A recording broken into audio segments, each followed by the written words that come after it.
Hey, Slider Crusaders. So we've given some advice to Trump over these last few weeks. I want to review a couple of the points here. First, tell stories. This is how you make the abstract concrete, and this is how you change hearts and minds. You have to do it through emotion and storytelling. Trump did that in Phoenix on his immigration speech with the angel moms. What better way to highlight the problem of illegal immigration than with parents whose children have been killed by illegal immigrants? My son, Ronald da Silva, was murdered April 27, 2002 by an illegal alien who had been previously deported.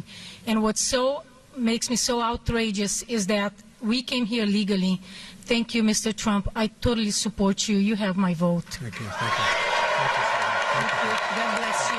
Second piece of advice, the preemptive punch. So debate and campaigning, it's a lot like chess and boxing. You have to think a few moves ahead. So when you make an argument, you have to know what the other person's counter argument is going to be. If you know it, then you can preempt it and steal it from them so they can't use it. So the format rhetorically goes something like this. First point, this is what I believe. Then you say, my opponent is going to say this about what I just said. Take it from them. And third point, but this is the actual truth. Now, if you can do that format successfully, then you take away their argument before they can even make it. Trump did that in Phoenix as well. The context of this clip is he's talking about deporting illegal immigrants who have committed a violent crime. Hillary Clinton, for instance, talks constantly about her fears that families will be separated.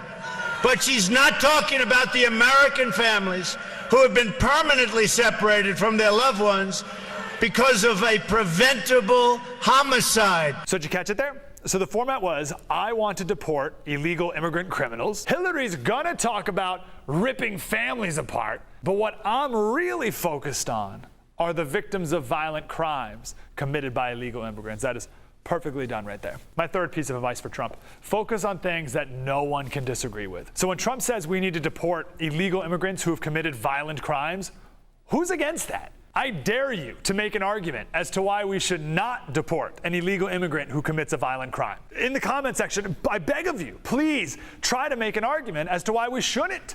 The only argument that anyone could make, and you can see I'm using my last piece of advice in my own video, see how that works?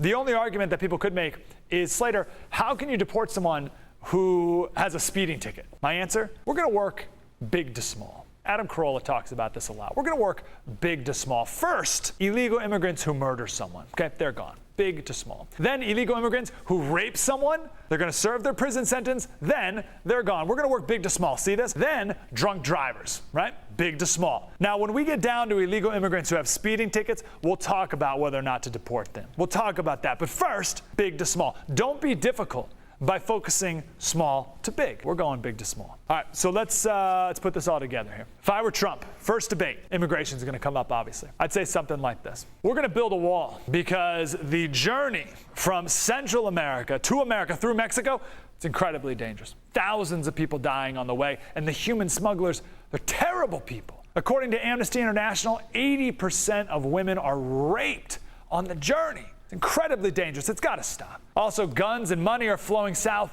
into Mexico. The president of Mexico and I, we agree that this needs to stop. So we're going to build that wall. We're going to protect people. I don't know why Hillary wants migrants to be raped while coming across our border. I don't want that anymore. So we're going to do this all in an orderly fashion from now on. Now, when it comes to deporting illegal immigrants, we're going to deport criminals who commit violent crimes, criminals who murdered Americans. Hillary here wants to protect illegal immigrant rapists and murderers. I don't know why. You got to ask her. I want those people deported, like the illegal immigrant who was arrested for assaulting a police officer, released early from jail after 4 months back onto the streets, and the next day he shot 17-year-old Jamil Shaw in the head. Now, Hillary's going to scare you by making you think that I want to deport illegal immigrants who are just going to school and raising their families. It's not what I'm talking about right now. Don't let her lie to you. We're going to deport known gang members. So ask Hillary why she wants to protect known gang members living in America, killing Americans. I would love to hear her answers to that. If Trump does that for 60 or so more days, it's in the bag.